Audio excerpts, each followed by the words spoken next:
Compartir lo que investigó respecto a este tema de los tipos de gobierno dentro de la iglesia. ¿Ok? Vamos a comenzar.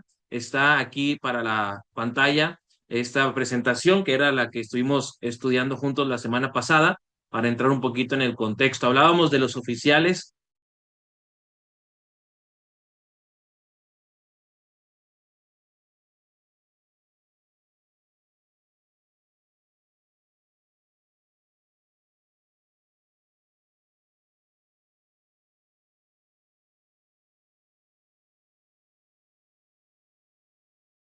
comunes, porque obviamente conforme va pasando el tiempo, algunas de estas formas se van adaptando, algunas otras van también a lo mejor resultando como novedosas o nuevas, pero vamos a hacer énfasis nosotros en lo que estuvimos estudiando la semana pasada y lo que ustedes también investigaron en sus tareas. Nada más para entrar en el tema tanto de la semana pasada y el de ahora también, Proverbios 11, versículo 14 nos dice, por la falta de un buen gobierno, la nación fracasa, pero con muchos consejeros tendrá éxito. Por eso es importante también que nosotros podamos administrar, organizar, gestionar, porque si queremos espiritualmente como iglesias alcanzar el éxito que es también parte del plan y la voluntad del Señor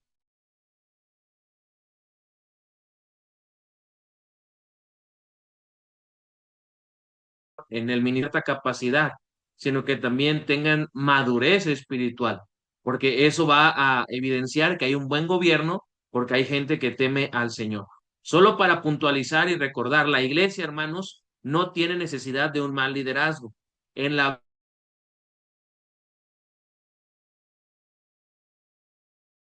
Biblia es mucho el liderazgo. Hoy en día es un tema que también está muy sonado y creo que a veces se tiende a humanizar mucho porque se trabaja solo en las cualidades o características de la persona, pero no se trabaja o se enseña mucho respecto a la dependencia, el temor a Dios, la madurez espiritual, la relación con el Señor. Y por eso es que tal vez algunos de los congresos, cumbres, conferencias, talleres de liderazgo, que a lo mejor hemos tenido la oportunidad de participar cada uno de nosotros, pues se nos hace un poquito como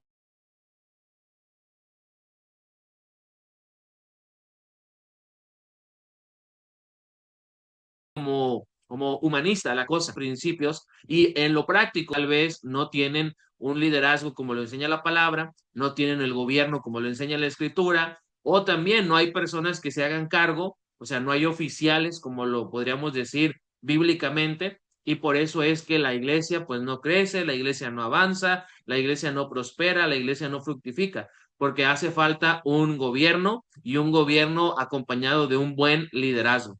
El Nuevo Testamento nos establece las bases para un buen liderazgo. En el Nuevo Testamento vemos el surgimiento de estos oficiales, vemos también el surgimiento de la organización, hablando en lo administrativo, y eso habla de que nosotros pues debemos tomar de esas bases que nos enseña la palabra para que haya una buena administración y que sea también una equitativa administración, que todo esté equilibrado, que no esté algo descuidado o que se esté dejando como secundario cuando debe de ser algo también prioritario. Se debe entonces depender de esta parte en lo administrativo para el establecimiento de oficiales, de las normas, de los objetivos y de los planes. Todo lo que nosotros vamos a poder planificar o gestionar y lo que vamos nosotros a proponer en nuestras iglesias debe estar siempre sustentado por la palabra. Todo debe depender de la escritura. Y para elegir entonces a los oficiales, para hacer objetivos o trazar planes, pues debemos ir a la escritura y debemos ir también al Señor para pedirle que Él nos ayude a poder entonces organizar y administrar de una forma sabia lo que Él nos ha dado. Veíamos también los oficiales de la iglesia según el Nuevo Testamento, basados en este pasaje de Efesios 4, 11 y 12, donde la palabra nos dice que el Señor mismo constituyó a unos apóstoles, hablando de esos oficiales extraordinarios, profetas, evangelistas, pastores y maestros. Hicimos una breve explicación contextualizada de quiénes serían hoy en día los apóstoles, quiénes serían los que hacen la labor o el ministerio profético, y lo mismo con los evangelistas, porque son algunos oficiales, términos o cargos, como le quiera usted decir, que se han ido desvirtuando con el paso del tiempo y se han prestado más a una escala. Si tú eres pastor, pues estás como en un nivel, pero si eres apóstol, eres un nivel superior, o profeta, ni se diga. Entonces, vimos todo esto, pero desde el contexto de la escritura. Vimos que los apóstoles fueron los testigos del ministerio de Jesucristo y se encargaron de comunicar eso a las demás personas que estaban en ese momento. Vimos que los profetas se encargaban de hablar, de enseñar y de dar el mensaje del Señor a su pueblo. Y vimos también de los evangelistas, que son los que se encargan pues de anunciar el evangelio, las buenas nuevas, sobre todo a las personas que aún no lo conocen.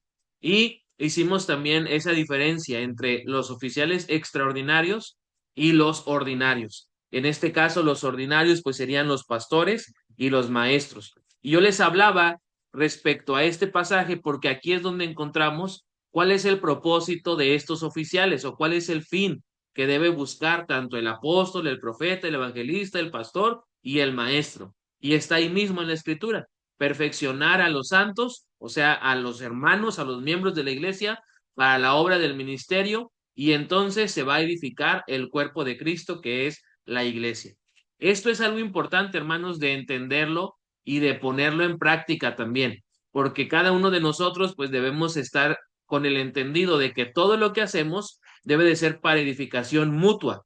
Tanto yo voy a crecer como voy a hacer que también los hermanos que están a mi alrededor crezcan, porque ese es el propósito del ministerio. Y estuvimos ahí observando algunas de esas características respecto a estos oficiales, apóstoles, profetas, evangelistas. Vimos también en cuanto a los pastores y en este caso los diáconos, porque el pastor pues se entiende que también debe de ser maestro por el requisito que nos enseña la palabra, que dice que el pastor debe ser apto para enseñar.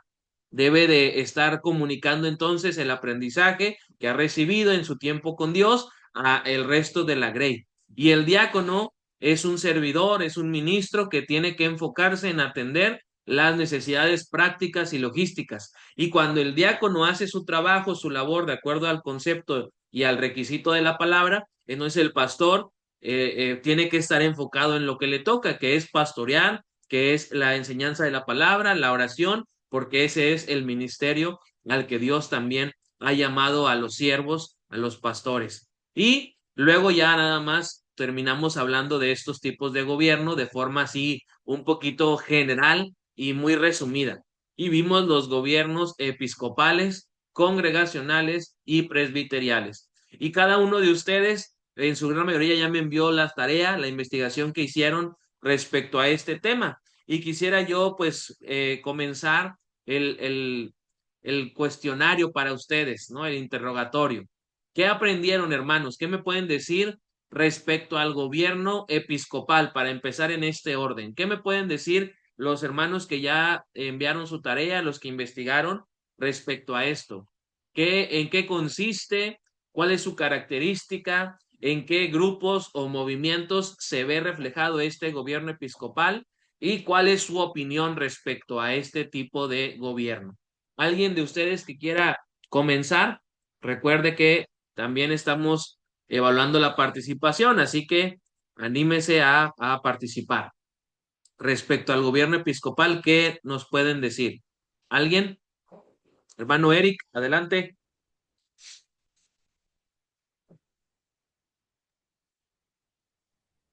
¿Qué tal? Buenas noches, pastor. Buenas noches, hermanos.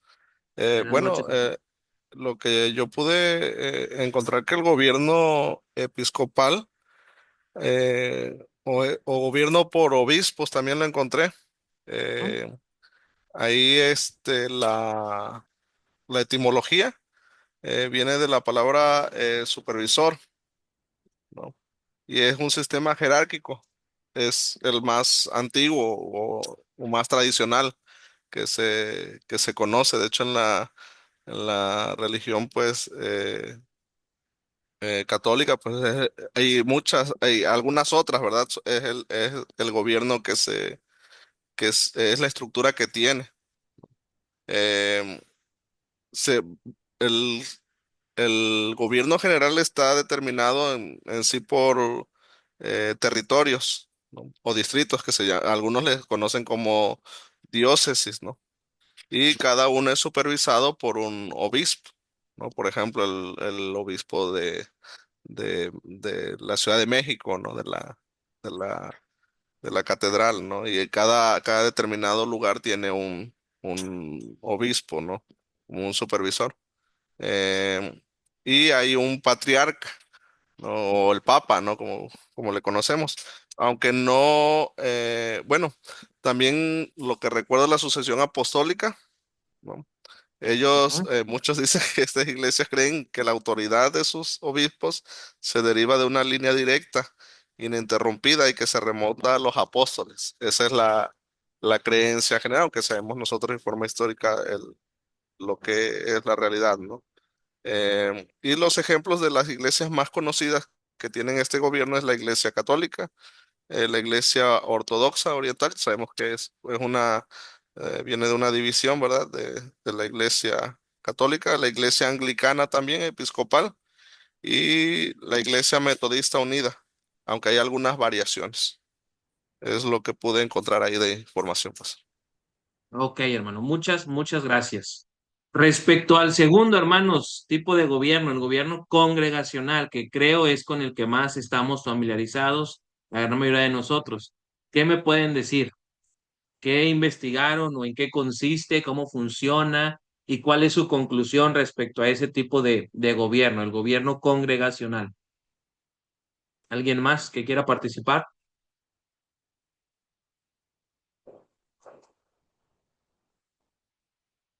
Adelante, hermano Cali.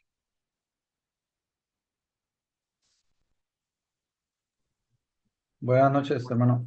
Bueno, pues creo Buenas que noches. este el tipo de gobierno que más conocemos en la práctica en las iglesias cristianas, ¿no?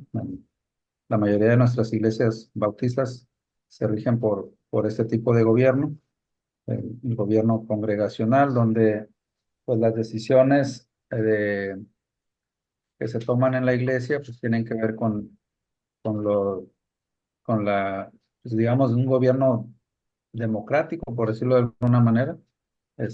Generalmente en las sesiones de negocios es donde se toman los acuerdos, se hacen las propuestas, hay toda una, ¿cómo podríamos decir? Un tipo de liturgia en cuanto un hermano propone, otro secunda, y una vez que se aprueban las propuestas, dos o tres, después se vota por el pleno. El pleno se integra en la mayoría de los casos por los miembros de la iglesia, ¿no? Y bueno, ya ahí ya entraremos en el tema de cómo se adquiere la membresía en las iglesias bautistas, ¿no? Pero generalmente son los miembros los que pueden participar de esto. Eh, si hubiese presente algún hermano que no es miembro de la iglesia, que solo es simpatizante o asiste de forma regular, pero todavía no ha adquirido la membresía, sea por bautismo o por carta o por testimonio, como creo esas son las tres que conozco. Eh, pudiera en algunos casos estar, se le permite estar siempre y cuando el pleno esté de acuerdo y tendría derecho a voz, pero no a voto, ¿no? O a ser votado. Entonces, este pleno puede elegir a tesoreros, secretarios y cosas por el estilo. Siempre pues bajo la supervisión del pastor y el cuerpo diaconal, ¿no? En la mayoría de las ocasiones.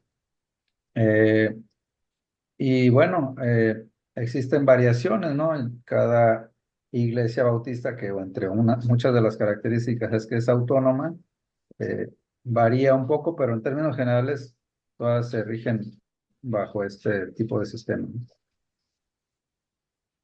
Así es, gracias, hermano. Sí, justo como lo comenta el hermano Cali, tenemos nosotros un gobierno que es congregacional en su gran mayoría de las iglesias bautistas y además también es democrático, donde la voz y el poder, por decirlo de alguna forma, para entenderlo en este concepto de forma de gobierno, está en la asamblea. en el grupo de hermanos miembros que conforman la congregación. Y ellos son los que toman los acuerdos, los que ratifican las decisiones, y son también los miembros los que pueden opinar o llamar a cuentas o hacer cambios, ajustes en alguno de esos acuerdos o decisiones que se tomaron. Pero siempre es en esas sesiones de asamblea que normalmente nosotros llamamos pues sesión de negocios, ¿verdad? Donde se toman esas decisiones, se hace el informe también de la cuestión administrativa de los ministerios y entonces ya después se empieza a votar para decidir qué se va a hacer en cada uno de los ministerios. En cuanto al gobierno presbiterial, hermanos, ¿qué me pueden decir? ¿Qué investigaron? ¿Qué es? ¿Cómo funciona? ¿Cuál es su opinión o conclusión respecto a este tipo de gobierno? ¿Alguien más que quiera participar?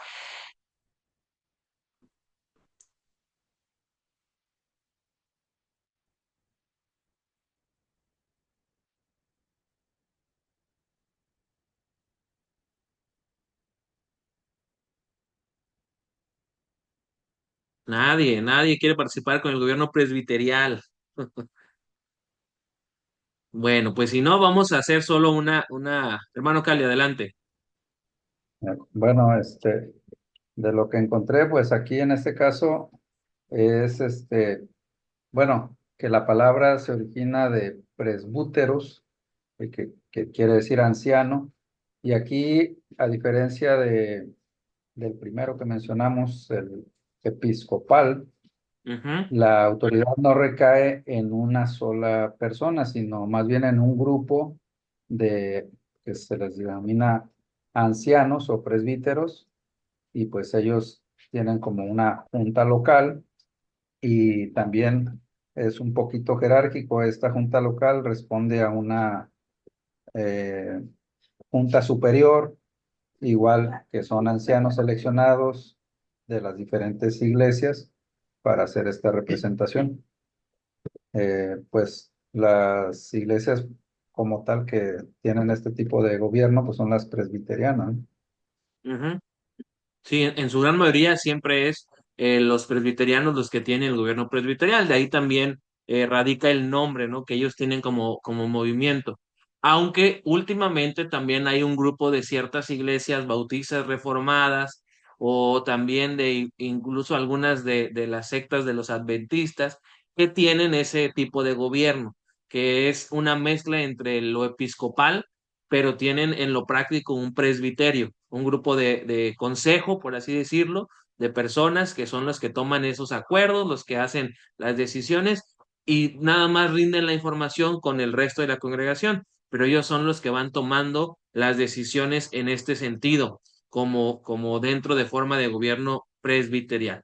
Bien, pues quiero compartirles, hermanos, a grandes rasgos también algunos otros detalles de estos tres tipos de gobierno para poder entonces entenderlo aún mejor y llegar cada uno de nosotros a un consenso y ver a lo mejor pros, contras de cada uno de estos tipos de gobierno y también entender al 100% si es posible, cómo funciona el gobierno dentro de nuestra iglesia, dentro de cada una de las congregaciones que usted y yo pues pertenecemos y formamos parte, porque aunque son de diferentes lugares, pues muchas veces hay cierta similitud, porque tenemos un gobierno congregacional. Entonces, va a aparecer ahí en la pantalla otra vez esta diapositiva y voy a ir explicando un poquito más en qué consiste estas formas de gobierno. Empezando, solo para dejarlo en claro, estos tres tipos de gobierno son los más tradicionales, no son los únicos. Hay algunas otras formas, algunas otras maneras en las que se organiza y se gobierna a lo mejor un movimiento, un ministerio, una iglesia, pero estos son los que casi en la gran mayoría de los grupos evangélicos, cristianos, están presentes. Los creyentes, cada uno de nosotros entendemos por gobierno de la iglesia la forma en que la iglesia local se organiza y lidera. Por eso es que hacemos alusión a una palabrita en cada uno de estos tipos de gobierno que nos da a entender cómo es que funciona la administración internamente. Las posturas de este tema sobre el gobierno varían, son muchas, incluso conforme vaya pasando el tiempo, yo soy de los que creen que van a surgir algunas otras formas de gobierno, pero normalmente hay puntos en común y algunas otras cosas que son, pues, muy fácil de identificar la diferencia, ¿no? Entonces, aunque sí vamos a ver cierto propósito o cierta idea, no va a ser la misma, porque a lo mejor dentro de cada uno de estos gobiernos tienen otras responsabilidades, otras funciones, otras obligaciones, las personas que ocupan esos tipos de gobierno dentro de la iglesia. El gobierno entonces de la iglesia se divide principalmente en estos tres sistemas: episcopal, presbiteriano y congregacional. Yo quisiera empezar hablando del episcopal. Dice ahí en la diapositiva, ¿cómo funciona? La autoridad fluye de arriba hacia abajo. Lo compartía ahorita el hermano Eric muy atinadamente. En este sentido están los obispos, que son los que están arriba y ellos supervisan algunas otras congregaciones distritales, algunos nombres, ¿verdad?, que se le dan a esa forma, pues son las diócesis. En ese sentido, los católicos son los que más hacen arraigo de esto, pero no son los únicos. Creo que la semana pasada ya le compartía que además de los católicos hay algunos otros que también tienen esta forma de organización. Y en este sentido, lo episcopal, pues funciona de la siguiente manera. Los obispos, los que están en la parte de arriba, ordenan a pastores. En este caso, pues en el catolicismo no son pastores, son los padres o los sacerdotes quienes se encargarán de administrar la enseñanza y la doctrina. Y estas personas, los obispos, pues van a estar sobre esos diferentes sacerdotes o padres o curas, dependiendo del término, pero es la misma función y el mismo cargo. Y entonces el obispo va a estar supervisando de manera esporádica, va a hacer las visitas, va a hacer una evaluación, va a pedir cuentas de cómo va este avance en esa labor administrativa que está realizando el sacerdote. En el catolicismo es donde más se usa, pero también está presente en la iglesia ortodoxa, en la iglesia anglicana y algunas denominaciones metodistas, donde vemos a una persona que es la que tiene la autoridad o un grupo de personas, pero en diferentes localidades o distritos, y ellos son los que llevan a cabo esta supervisión. Está encabezado por obispos, quienes tienen la jurisdicción final sobre un grupo de iglesias o diócesis. Eso es algo también muy particular de este tipo de gobierno. En este sistema sobresalen ciertos oficiales eh, reconocidos como obispos. De ahí surge este nombre, episcopos. Es una palabra griega que habla de los supervisores. Los obispos en el Nuevo Testamento eran personas que estaban en alto, que estaban a lo mejor, para entendernos un poquito más prácticamente, en una torre de vigilancia y estando desde arriba veían y supervisaban el trabajo que hacían los que estaban abajo. Y eso no solamente era algo simbólico, sino también era algo en la parte de este tipo de gobierno, entendiendo que esa persona era la que estaba arriba, estaba superior a los demás y estaba llevando a cabo esa observación en cuanto a su trabajo. La autoridad en este gobierno pues la tienen los obispos, los supervisores distritales, y está fundada, según ellos, la toman desde el comienzo de la iglesia primitiva. Ellos normalmente, sobre todo más los católicos, toman el pasaje cuando Pedro recibe el cambio de nombre en su nombre, ya no es Simón, sino ahora es Pedro, Roca, y la palabra que sigue después de eso, que Jesús hace el cambio de nombre, es: sobre esta roca edificaré mi iglesia y las puertas del Hades no prevalecerán contra ella. Y entonces se toman de esa parte para decir que viene esa sucesión en cuanto a los obispos, y el primero en ese orden, viendo hacia atrás, es Pedro, quien recibió esta labor, este encargo de supervisar y estar por encima. Entonces, este gobierno, ¿qué posturas tiene? Bueno, tienes unas posturas muy conocidas. Algunas de estas son las siguientes: las iglesias locales fueron fundadas y supervisadas por los apóstoles, y de ahí se agarran entonces para llevar a la práctica este gobierno. Si usted ve la historia del cristianismo, va a observar que los apóstoles eran los que fundaban las iglesias y los que se encargaban de supervisarlas, ya sea con su trabajo práctico o con algunas visitas esporádicas, y llevaban a cabo esa supervisión. ¿Y cuál era el trabajo que hacían los apóstoles? Pues supervisar que la enseñanza fuera de acuerdo a la doctrina que habían recibido de Jesucristo, algunas veces deliberar en asuntos que pudieran haber surgido entre las relaciones humanas, fricciones, discusiones, pleitos, y ellos se encargaban entonces de ejercer un juicio con autoridad. Pablo es el que para ellos fue el episcopo en su mayor expresión, porque él ejerció la superintendencia o la supervisión de las iglesias de Asia y Europa. ¿Y cómo lo toman ellos? Pues con las cartas. A lo mejor no hizo una supervisión física de que iba y estaba siempre ahí, pero llevaba un control, llevaba los asuntos administrativos a través de sus cartas. Y el ejemplo que ellos toman o el respaldo que usan, pues son las cartas del apóstol Pablo, las cartas paulinas, que están registradas en el Nuevo Testamento, donde él escribe a la iglesia en Roma, la iglesia en Galacia, la iglesia en Tesalónica, en Filipos y las demás, Colosas, y las que nosotros ya más o menos ahí estamos un poquito más contextualizados, ¿no? Entre ellas también la iglesia de Corinto, y vemos esa supervisión. Pablo lo que hacía a través de sus cartas, pues era llevar a cabo esa observación, esa vigilancia de que todo fuera marchando en un debido orden. Ahora también, en este gobierno episcopal, en la parte administrativa, ya totalmente hablando de los recursos económicos, el sistema de ofrendas y las instituciones, pues tienen que rendir cuentas a la iglesia mayor, a la iglesia que está jerárquicamente sobre ellas. Y entonces quienes administran en ese sentido también los recursos no son los de la iglesia, sino son los obispos en este sentido los que están arriba. Entonces ellos son también dependientes en cierto sentido, pudiéramos decirlo, de los que están en la autoridad hacia arriba. Las iglesias evangélicas y sobre todo también nosotros como bautistas reconocemos en este sentido, a diferencia de ellos, la máxima autoridad en la asamblea. Ellos la toman en la persona que está al frente. En este caso, ¿quién es el obispo de obispos? Diciéndolo de esta manera, pues el papa, que en este caso pues es el que se nombró recientemente, ¿no? Él es el que entonces tiene la autoridad, él es el que determina, él es el que puede hacer cambios, el que puede hacer ajustes, el que toma las decisiones, y nada más lo que hace él como persona que está a mero arriba, pues es hacer bajar la información a través de los demás obispos para que lleguen a los sacerdotes y de esa manera entonces se tenga todo controlado administrativamente hablando.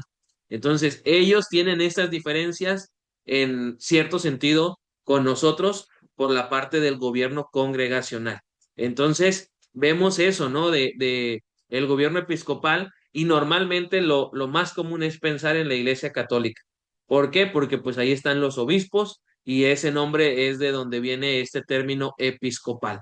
Ahora, vamos a ver el tercero para terminar con el gobierno congregacional, porque del gobierno congregacional hay que hablar un poquito más porque es con el que estamos nosotros más relacionados. El gobierno presbiterial, dice aquí la lámina, se basa en un liderazgo representativo. La congregación elige a un grupo de líderes. En este caso, el presbiterio, como ya lo dijo el hermano Cali, determina por la palabra presbíteros y habla de ancianos, de personas. En ese contexto sí habla de la edad, de personas mayores. Ahora, aquí también se puede entender en cierta manera doble, tanto mayores en edad como también mayores en madurez.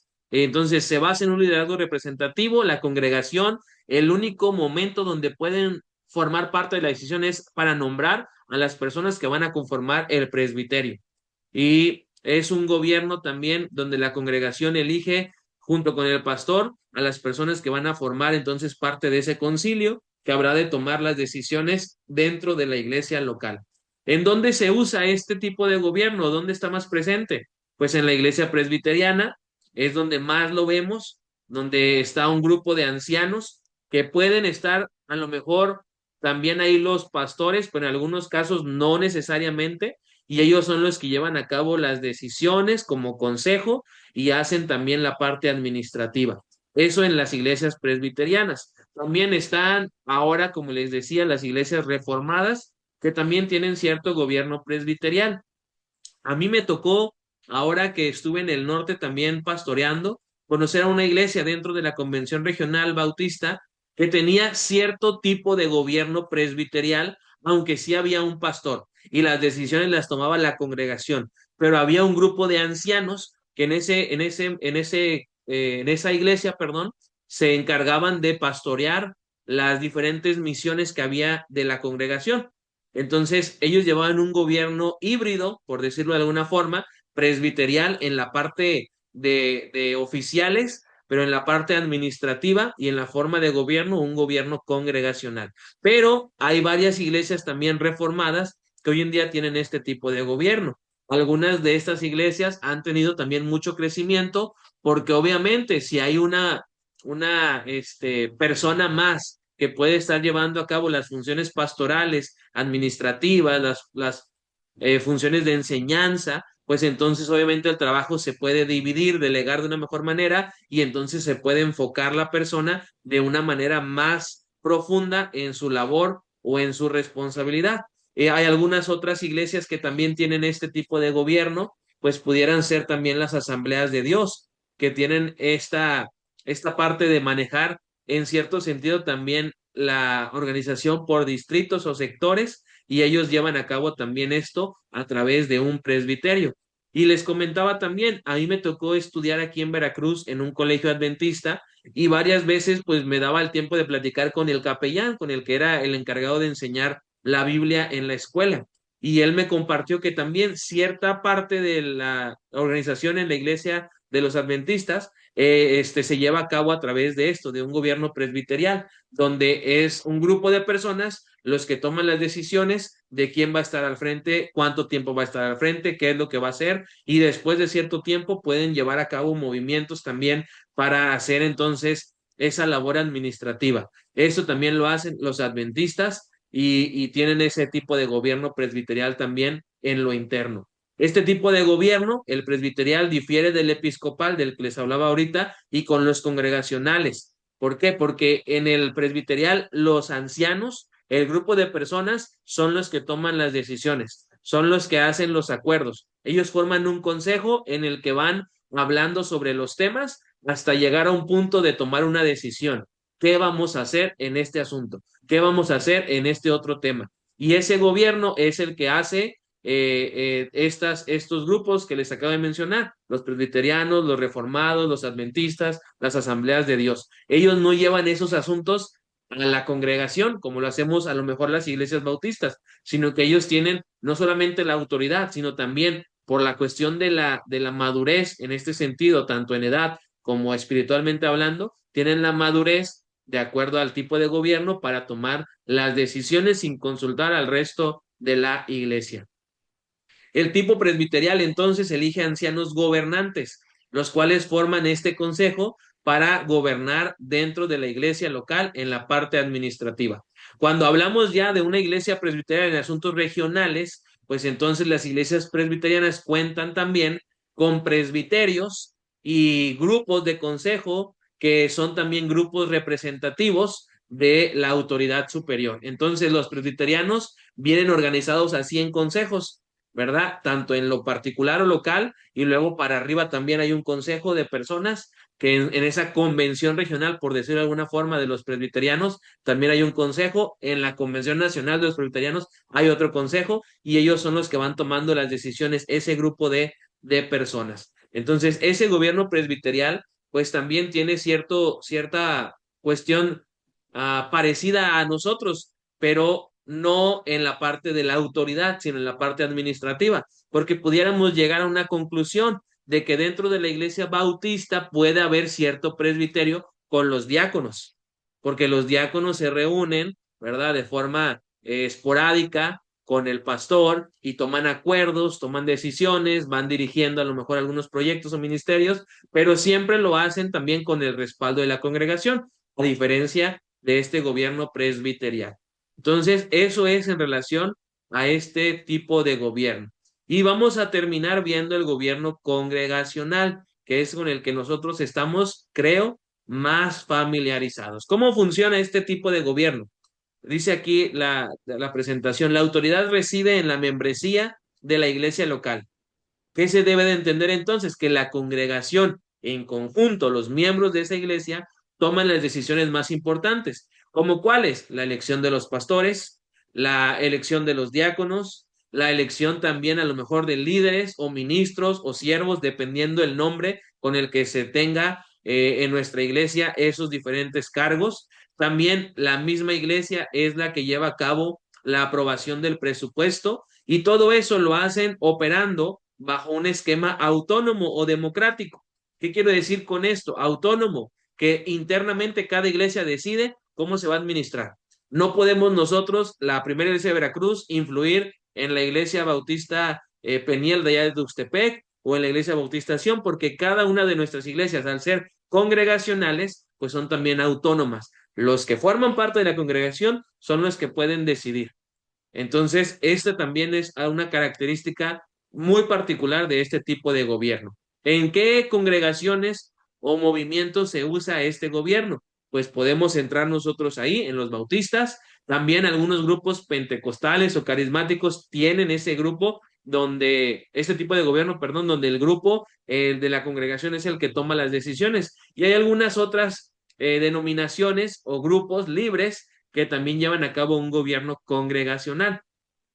Ahora, las iglesias bautistas, junto con otros tipos más de iglesias congregacionales, nos regimos por este tipo de gobierno, pero entendemos que este gobierno congregacional, pues solamente es la representación, porque a final de cuentas entendemos que el que gobierna es el Señor, porque Él es el Señor de la iglesia. Entonces, este tipo de gobierno está presente en nuestras congregaciones, y hay un teólogo que es Strong, que dice que cada iglesia local está sujeta directamente a Cristo. No hay jurisdicción de una iglesia sobre otra, sino que todas las iglesias que tienen ese tipo de gobierno están en un mismo nivel, pero en un mismo nivel independientes. No es que dependa una iglesia de la otra, sino que cada uno depende de la congregación. Y los que toman decisiones, pues son los de las congregaciones también. Las iglesias de gobierno congregacional, algo que tenemos también y que es más presente, es que podemos tener una participación en los planes cooperativos. ¿Por qué? Porque como iglesias autónomas, independientes, congregacionales y democráticas, pues nos asociamos de manera voluntaria. ¿Para qué? Para cooperar con algunos otros planes, proyectos, pero no ejerciendo autoridad sobre otra. O sea, no puedo yo, iglesia congregacional, en este caso la primera iglesia bautista, obligar a otra iglesia a unirse a nosotros. Esa iglesia tiene que tomar su decisión y tiene que decidir, en dado caso, o estar de acuerdo a participar de esta asociación voluntaria. La base de esto, pues, es el Nuevo Testamento, donde vemos a un gobierno local que está establecido por las personas que conformaban esa congregación. ¿Y cómo lo hacían? A través de las reuniones administrativas, a través de la elección y el reconocimiento de líderes, a través del ejercicio de la autoridad local, a través también de el testimonio, y eso es algo que ayuda a que entonces se pueda llevar ese tipo de gobierno congregacional. Ahora, en este sentido, también puede haber ciertas cosas diferentes en la forma práctica de llevar un gobierno congregacional en nuestras iglesias.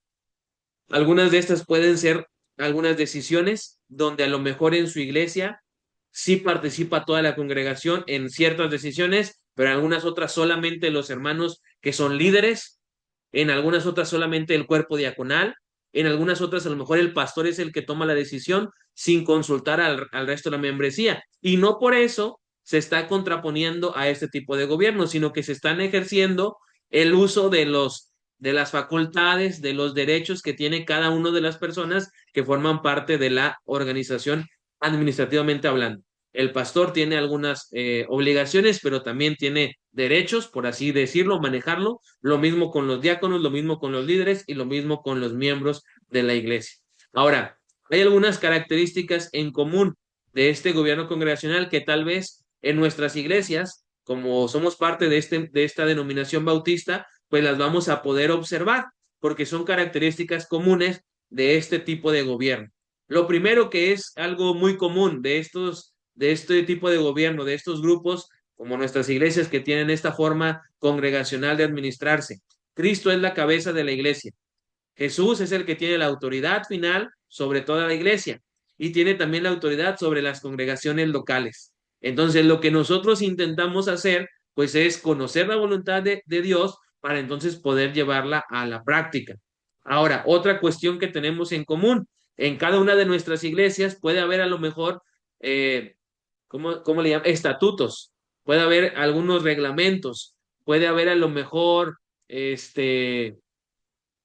decálogos o no sé, algunas cosas que forman parte de la organización, pero nada de eso, ni los estatutos, ni los reglamentos, ni los códigos, ni nada de la cuestión práctica va a poderse poner por encima de la palabra, porque esa es otra característica que tenemos el gobierno congregacional. La Biblia es la que tiene autoridad sobre la iglesia, porque entendemos que la Biblia es la palabra revelada de Dios. La palabra entonces nos guía, nos dirige, es la que norma nuestra vida, en nuestra fe y en nuestra práctica. Entonces, en nuestras iglesias, a pesar de que hay formas distintas de llevar a cabo el gobierno congregacional, estamos también en este mismo tenor, tomando la Biblia como nuestra máxima autoridad. También, como iglesias congregacionales que tienen esta forma de gobierno, pues entendemos también que el Señor Jesucristo, a través del liderazgo, ya sea el pastor o equipo pastoral, los diáconos, los siervos, los ministros, los líderes, pues ejerce ese liderazgo, esa autoridad. Cristo usa a esas personas. ¿Y cómo lo vemos? Porque a través de los nombramientos, pues entendemos que esa es la voluntad de Dios. Y entonces se lleva a cabo esta autoridad a través de esas personas que el Señor Jesucristo pues ha capacitado para poder entonces llevar esta administración. Eso es lo que también tenemos en común cada uno de nosotros como parte de las iglesias bautistas que integran administrativamente esta forma de gobierno congregacional. Y algo en lo que también estamos de acuerdo, creo, la gran mayoría de nuestras iglesias, es que la iglesia internamente tiene dos oficiales, que son los que están bíblicamente estipulados en segunda de Timoteo.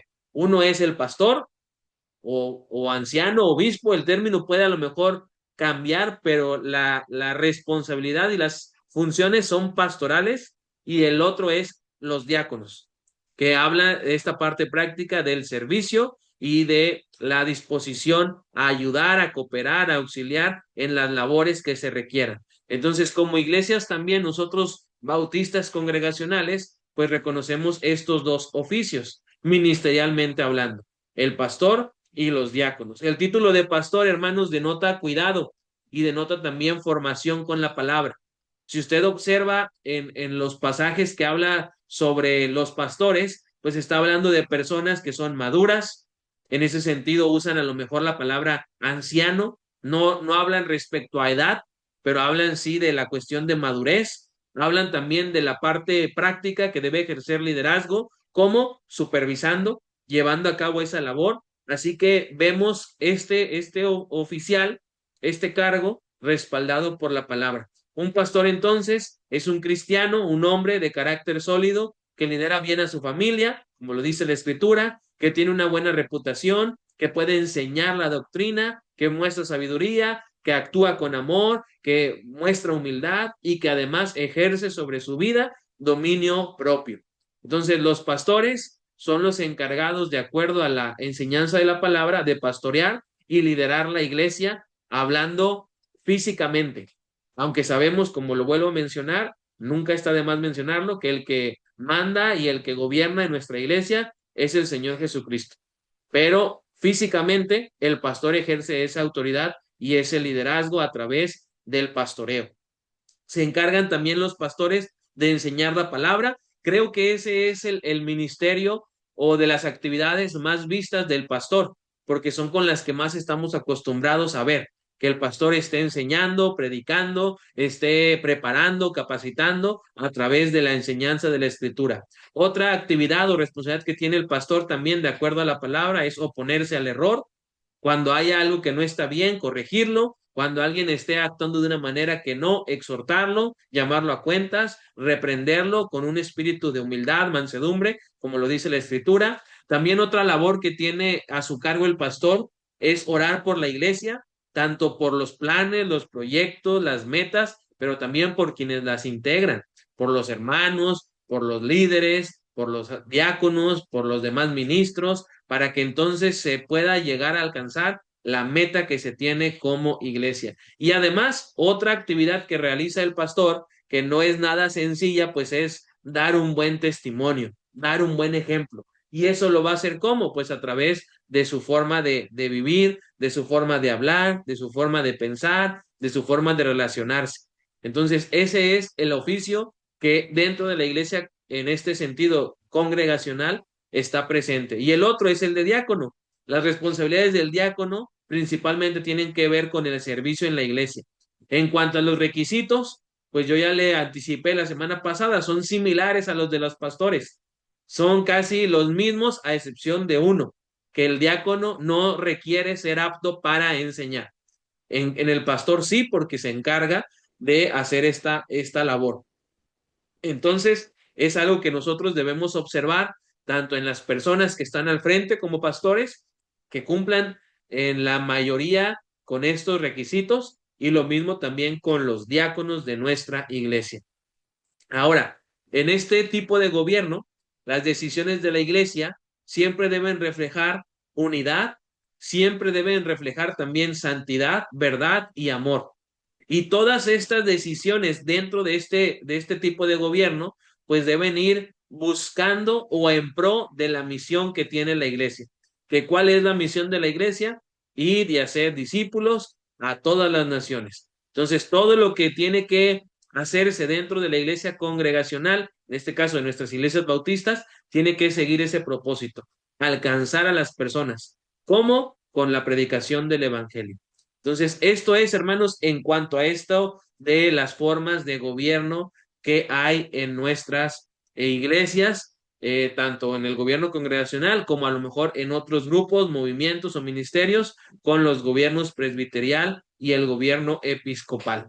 Ahora, yo quisiera preguntarles, hermanos, para también ustedes llegar a una conclusión, ¿qué opinan respecto a estas formas de gobierno?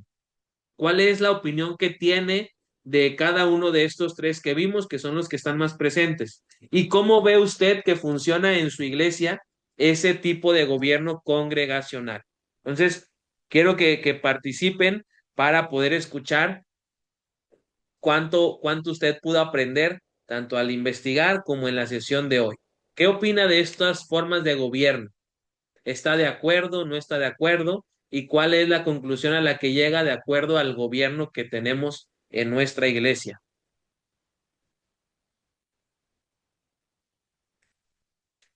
¿Quién dice yo? ¿O los elijo al azar dedocrático?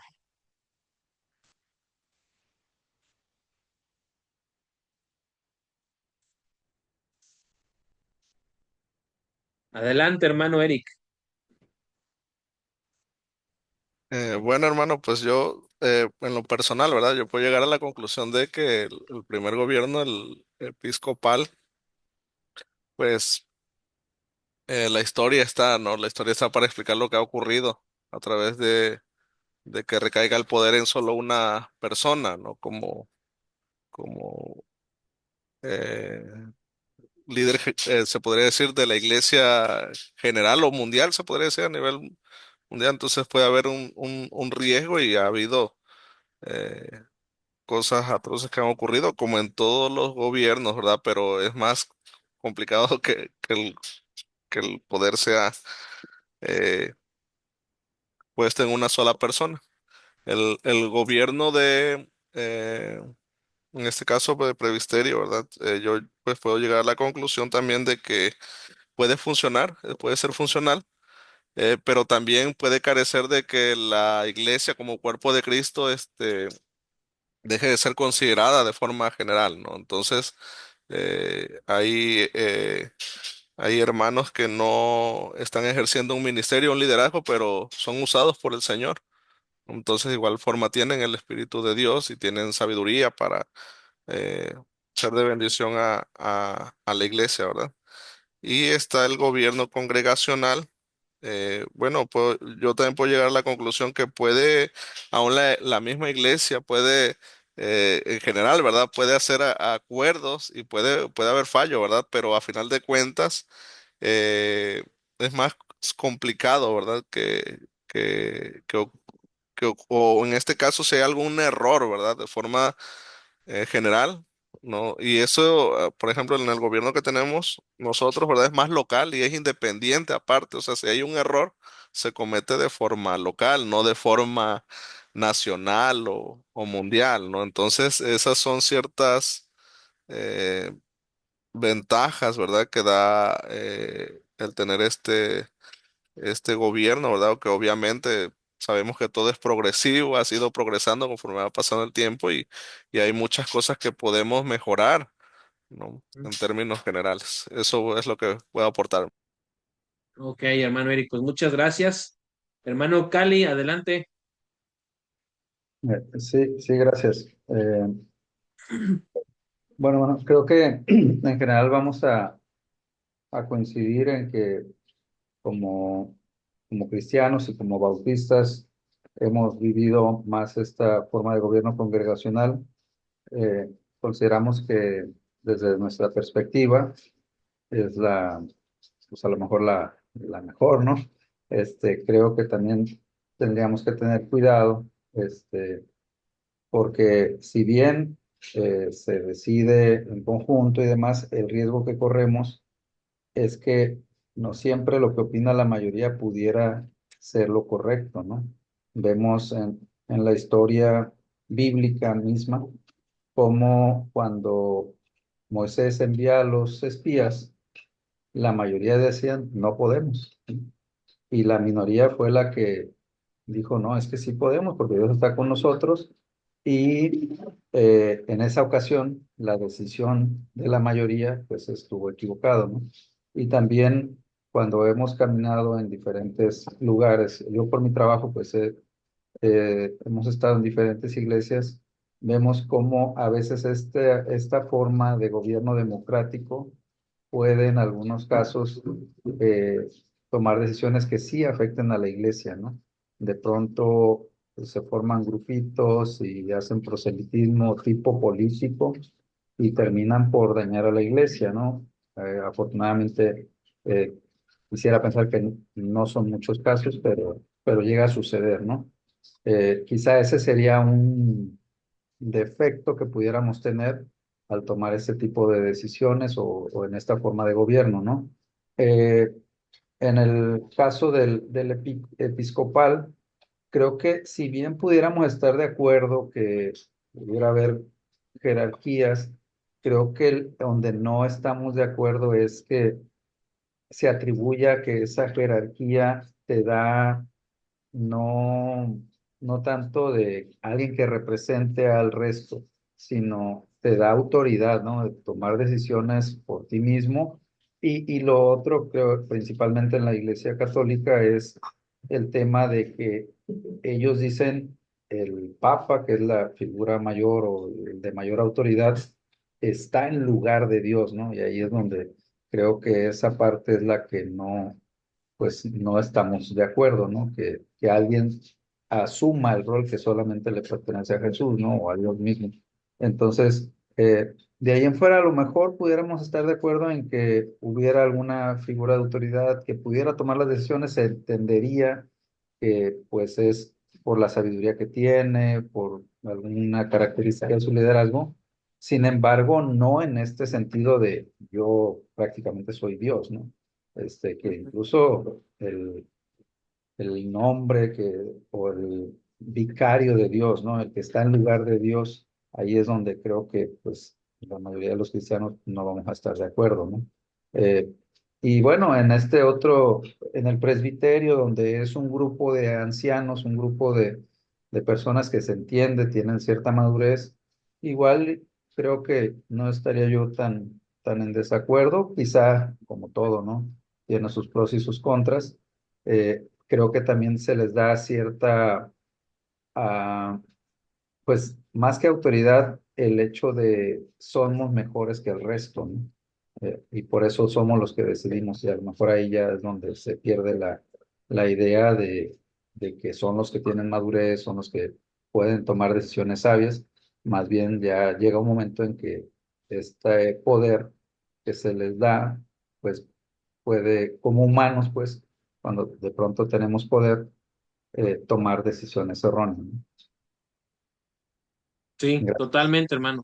Creo que ha definido muy bien las ventajas y las desventajas que puede llegar a haber en cada uno de estos gobiernos, que prácticamente era también lo que yo quería compartir a manera de conclusión, pero me gustaría escuchar, no sé si la hermana Carla quiera comentar algo respecto a estas formas de gobierno o el hermano Arvin, para si no, entonces ya hacer la conclusión de la clase de hoy, llegando también a ciertas argumentos o posturas como las acaba de comentar el hermano Cali.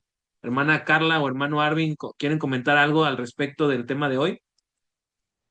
No, bueno, igual para aportar en la investigación que hice, y analizando igual los pros y los contras pues, de cada una de las formas de gobierno, yo considero que, por ejemplo, empezando en el episcopal, el que mayormente predomina en la Iglesia Católica, Ortodoxa y estas religiones, es que siento que puede ser, viendo una buena forma, el que como todas siguen o son guiadas por una persona que es el Papa o en los países los obispos, siento que pueden llegar a tener una mayor unidad, que se pueden unir en situaciones que para algunos congresos, talleres y demás, siento que tienen mayor unidad a otras formas de gobierno. Y sus contras, pues es primero que ellos usan, que según es bíblico y que viene que desde el apóstol Pedro. Entonces, pues bueno, ahí ya es otro tema. También siento que otro de sus contras es que hay una mayor concentración del poder, que el poder solo recae en el Papa, o en los cardenales, o en los obispos, o en el padre. Entonces, esto no permite a que la iglesia pueda opinar acerca de, porque de cierto modo su opinión va a ser, sí los pueden escuchar, pero no va a influir en una toma de decisiones. Tanto que lo hemos visto en situaciones que alguna acusación contra un cardenal o un obispo, que pues sí es protegido por el arzobispo, por X persona con poder, no le hacen nada. Del gobierno presbiterial, pues bueno, yo igual consideraba unos de los pros, que es una autoridad compartida, que no solamente es uno de los ancianos el que decide todo, sino que es pues un consejo eh, de varios hermanos que tienen ya, bueno, se les considera que ya son sabios, que tal vez por lo que han vivido, por su edad o por el tiempo que llevan en la iglesia, pues ya es gente que tiene más conocimiento. Entonces, siento yo que sus pros es la autoridad compartida. Y yo creo, también considero que como es una autoridad compartida, puede haber conflictos entre los mismos ancianos, que tal vez uno no opina igual que el otro, y esto hace que el proceso sea más lento, que una toma de decisiones pueda llevar, como lo mencionaba uno de los hermanos, puede llegar a tener proselitismo por parte de uno para beneficiar un acuerdo, y entonces creo que esto afecta, pues ahora sí que el gobierno en la iglesia. Y el gobierno congregacional, el que es mayormente en las iglesias bautistas que nosotros tenemos, pues es que uno de sus pros y las ventajas es la participación de todos los miembros, que todos los miembros podemos opinar, que tenemos sesiones de negocios anual, cada mes podrá ser, dependiendo la iglesia, pues puede beneficiar a que todos los miembros participen. Pero como es también en este caso que toda la iglesia participa, hemos visto y conocemos de casos que se hacen grupitos para beneficiar a un hermano que tenga un cargo tal vez, o también o grupitos para echarle porras a alguien, o también esos grupitos que quieren restarle poder pues al pastor, que quieren tal vez quitarlo o demás. Entonces yo creo que también puede ser eh, uno de sus contras esa situación, que como todos pueden opinar, todos opinamos, tal vez las opiniones de todos no son del todo correctas. Entonces yo creo que esto puede afectar también en esta situación. Esa sería mi aportación. Ok, gracias, hermano Arvin. Hermana Carla, ¿algo que quiera compartir o comentar a manera de conclusión de estas formas de gobierno?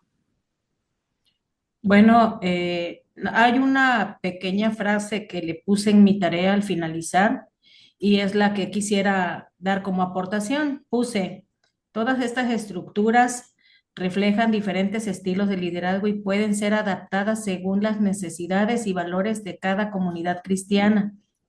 Eh, si bien cada tipo de gobierno tiene sus ventajas y desventajas, porque también lo puse en mi tarea, algo, escuchando a mis hermanos, pues lo ideal fuera que funcionaran, ¿no?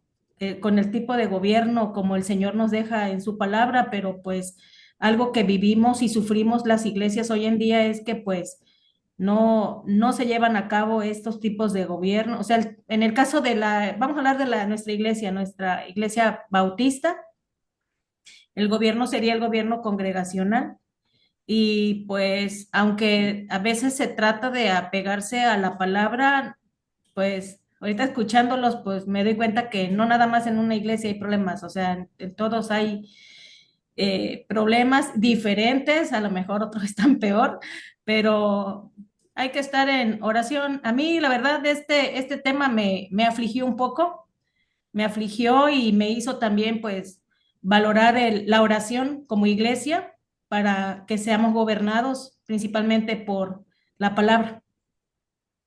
Ok, gracias, hermana. Sí, totalmente de acuerdo con sus conclusiones, mis hermanos, porque a final de cuentas podemos hablar del tipo de gobierno que hay en nuestra iglesia y decir que es el correcto, que es el que está bien, pero en la práctica podemos encontrarnos con pues problemas, con discusiones, con pleitos que surgen a raíz de esa forma de gobierno. Yo creo, ¿verdad? Y cuando estaba yo también en el seminario cursando esta materia, varios de los compañeros como que platicábamos después de la sesión, después de la hora de clase, hablando de que qué pasaría si en la iglesia hubiera un mix, ¿no? O sea, porque a final de cuentas, dentro de cada una de las iglesias puede haber ciertas formas de gobierno internamente.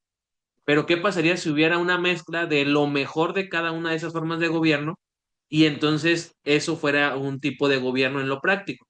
Pero caímos en cuenta que el problema que podemos mencionar en cada una de las formas de gobierno es el hombre, no es la forma de gobierno, sino es el hombre que tiene la capacidad, en ese sentido, ¿verdad?, para gobernar.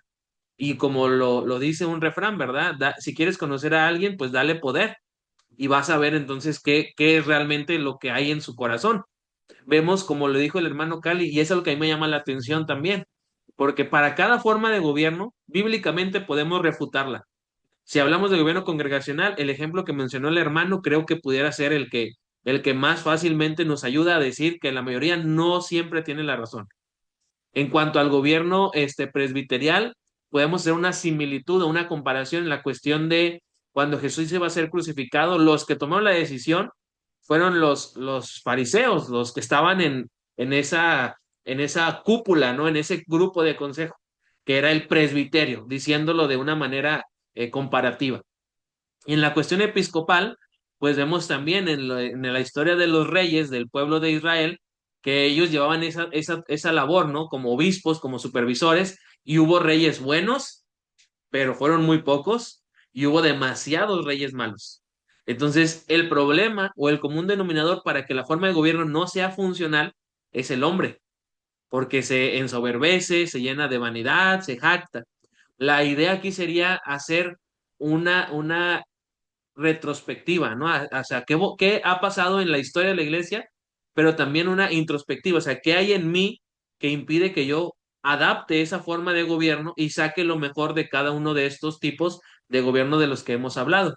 Porque ciertamente yo soy más partidario por la cuestión tradicional de nuestra denominación del gobierno congregacional, pero la cuestión es que dentro de algunas iglesias bautistas se tiene nada más el gobierno congregacional de nombre, porque si lleva un gobierno presbiterial o un gobierno episcopal, donde el pastor es el que toma las decisiones sin consultar a nadie, o donde el grupo de diáconos, de ancianos, de líderes, de ministros, el término que le quieran poner, es el que toma las decisiones. Entonces yo creo que sí hay que darnos nosotros un tiempo para estudiar lo que nos dice la palabra. Porque como decía la hermana Carla, la palabra es la que nos va a nosotros a normar, a dirigir. Y de ahí vamos a poder entonces saber cómo se lleva a cabo la administración de nuestra congregación. Y en la ventaja que tenemos nosotros al ser unos cristianos que leen la palabra, estudian la palabra y deben vivir la palabra, pues es que en la palabra tenemos el ejemplo de esa forma de gobierno.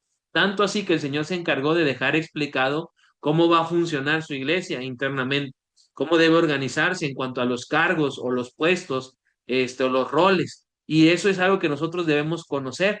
Ahora, yo también, hermanos, les soy bien sincero, como pastor, me he encontrado con que uno de los problemas que tenemos es que muy poco hablamos de este tema, de este asunto, de la administración de la iglesia.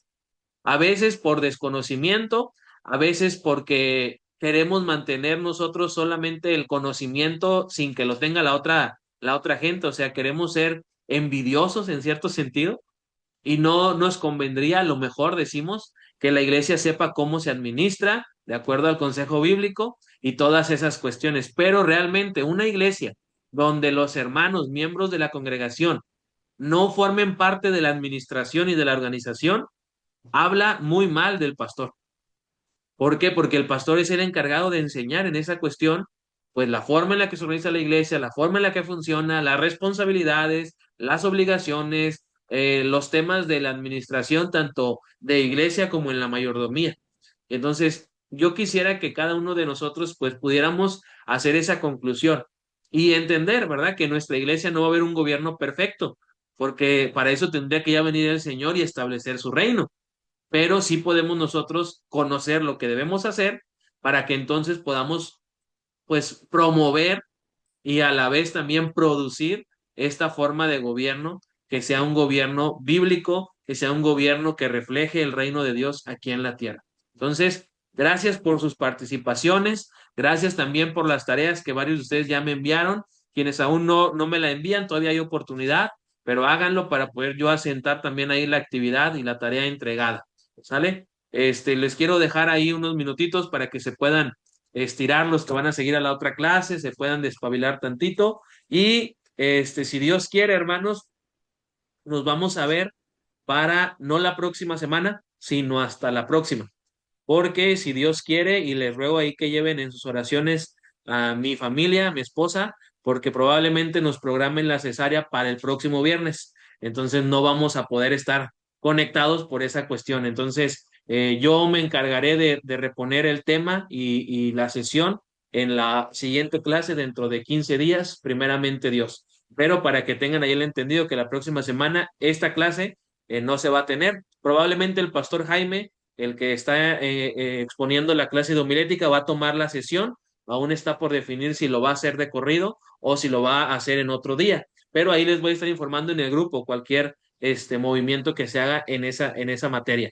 Pero de esta materia de administración, la próxima semana no va a haber clases, para que entonces estén también ustedes descansando en ese sentido de esta cuestión. ¿Sale? Dios me los bendiga, hermanos, y pasen muy buena noche y nos estamos viendo pronto. Pastor, Buenas noches. Noches. disculpe, ¿no dejó tarea?